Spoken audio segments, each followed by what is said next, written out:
Hello students, my name is Sumukh Pandey and today we are gathering here to take the first lecture of Introduction to Java Programming.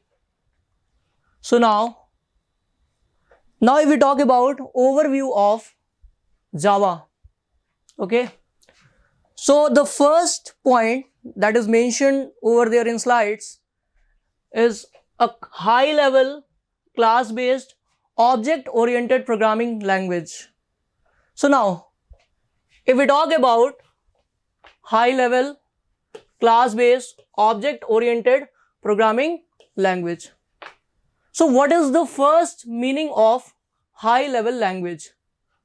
So high-level means we are basically try to understand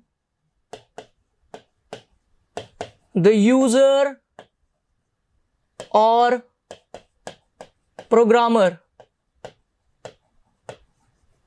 in an easiest way.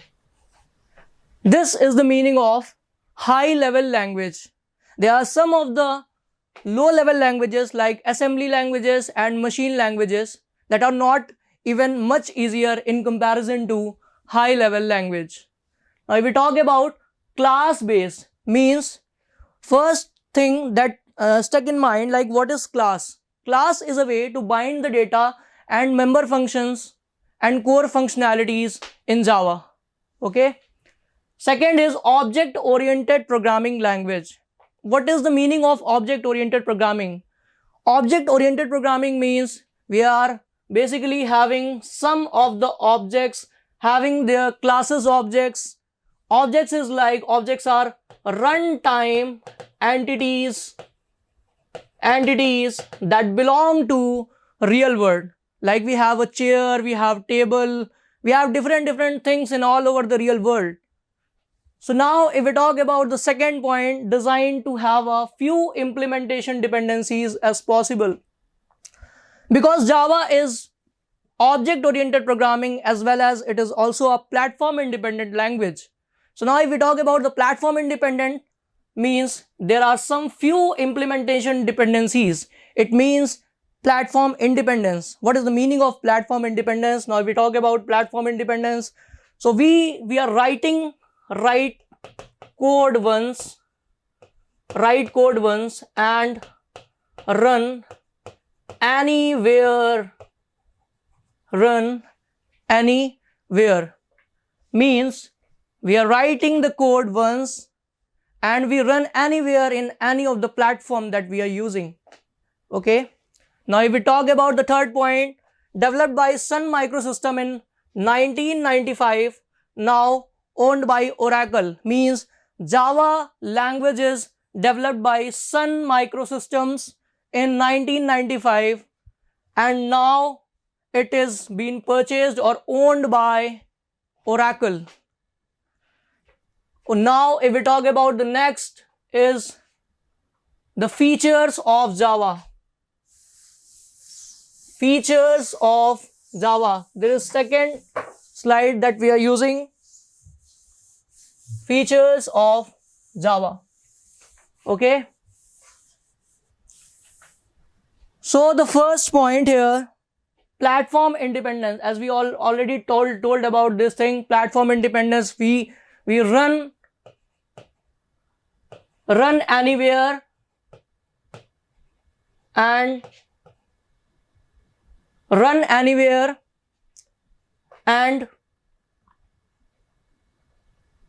write code once.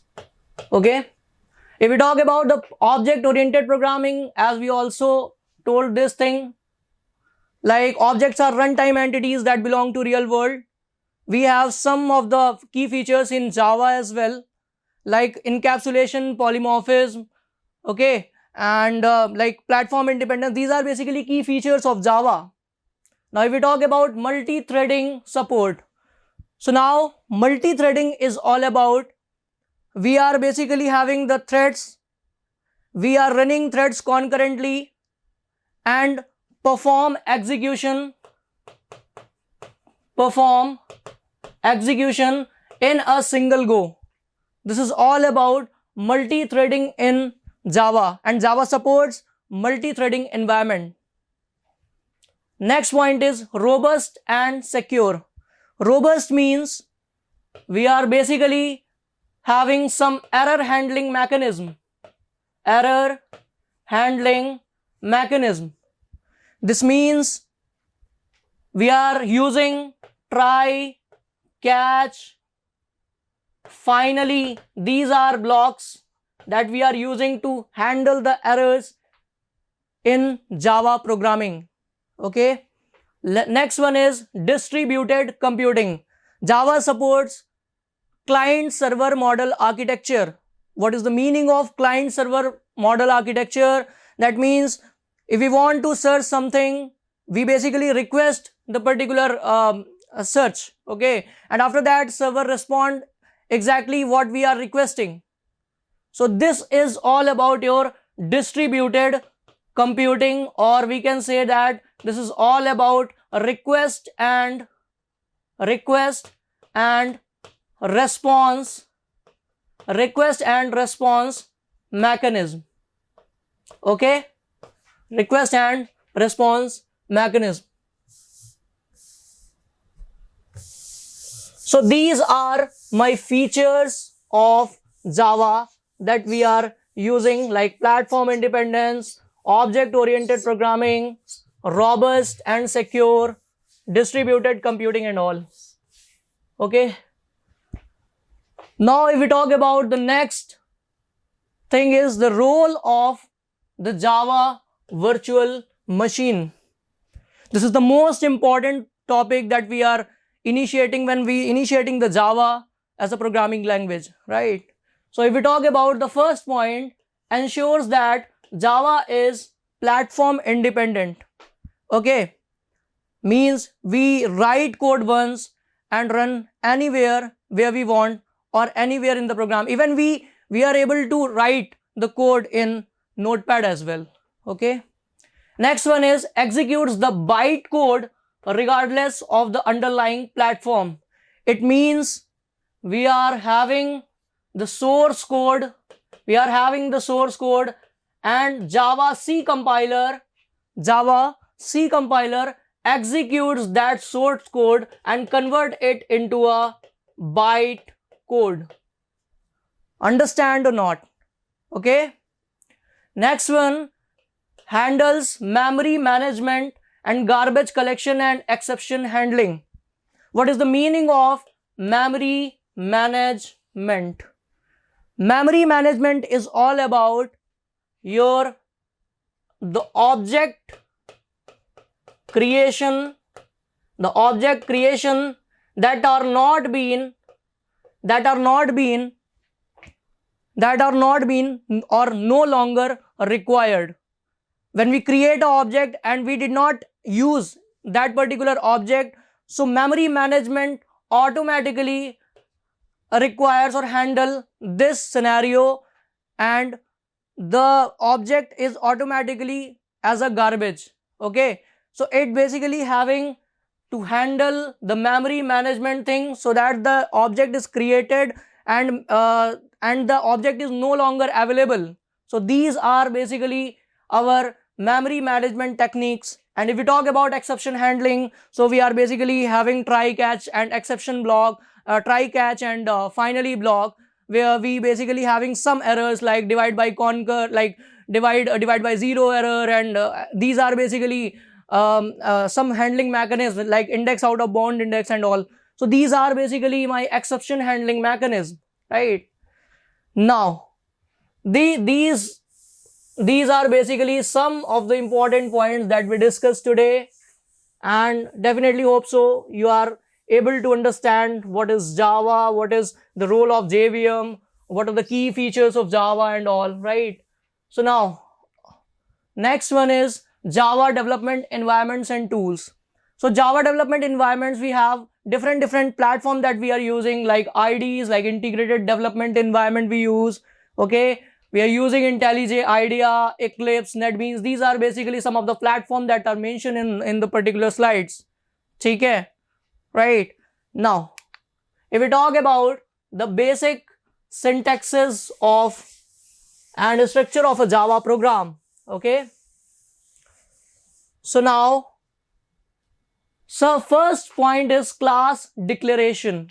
So what is the meaning of class declaration? As we already told that class is a way to bind the data and member functions in a particular scope, okay? First point, every Java program must have at least one class.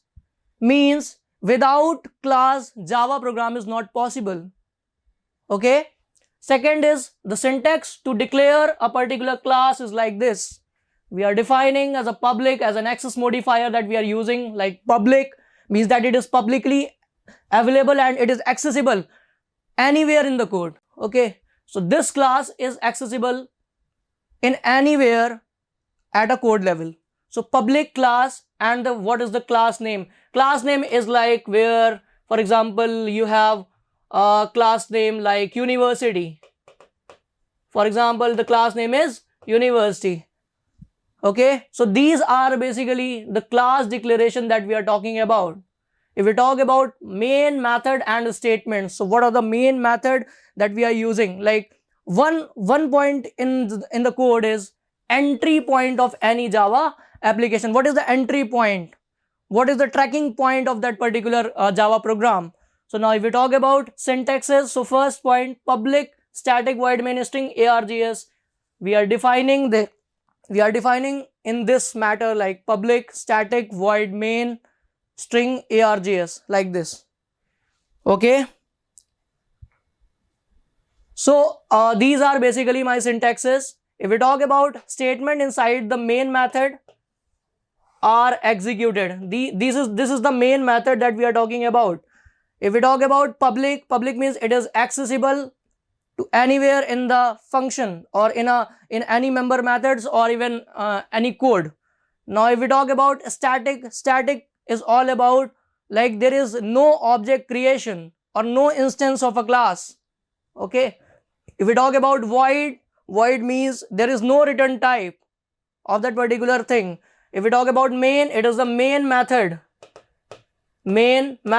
or it is the entry point of that method.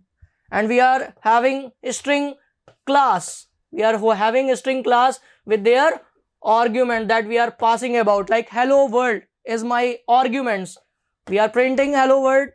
We are having args. Args is like your arguments that you are using in your particular Java program. So this is the basic syntax that we are talking about in Java programming. Any issues, anything, you can easily take it off. Okay. And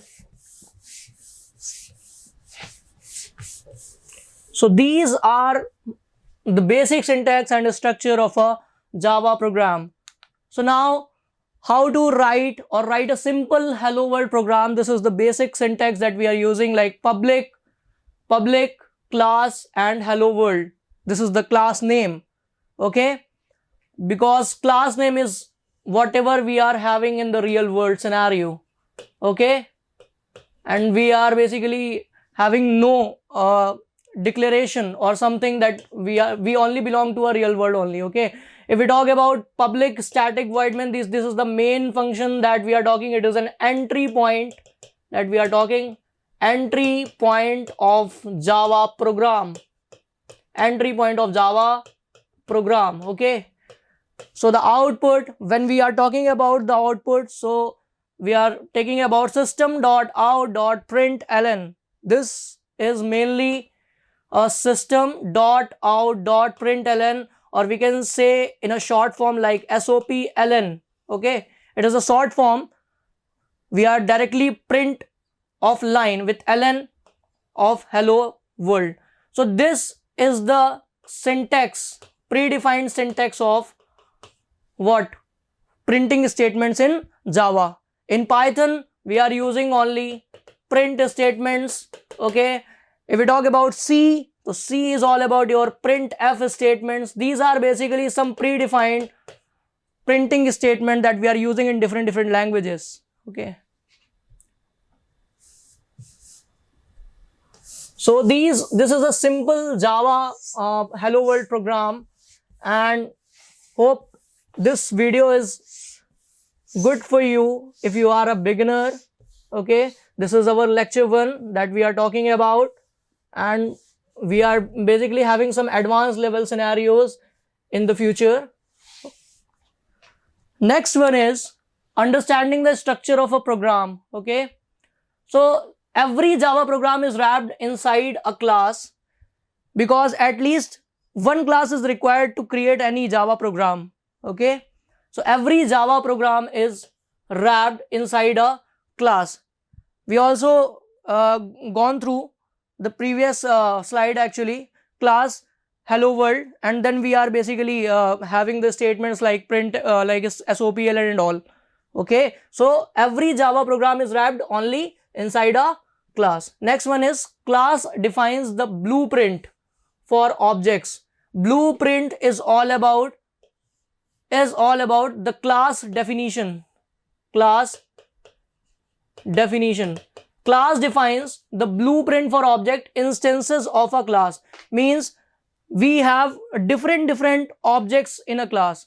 If we talk about the classes, for example, class of hello world, if we talk about the objects, so obj1, obj2, obj3, these are basically at least one or even more objects we have to create for that particular classes.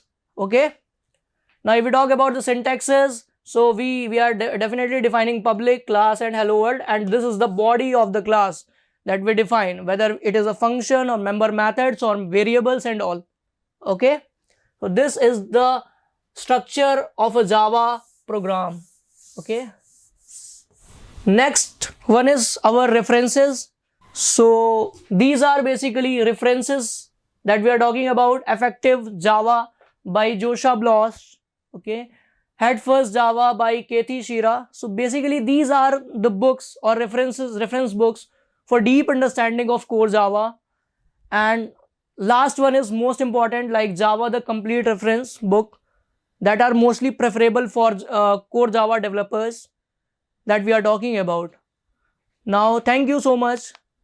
Thank you everyone for giving me a chance to speak, and for lecture 1. This is our lecture 1, and hope so this video is very beneficial for you as a beginner. Thank you students. Thank you so much.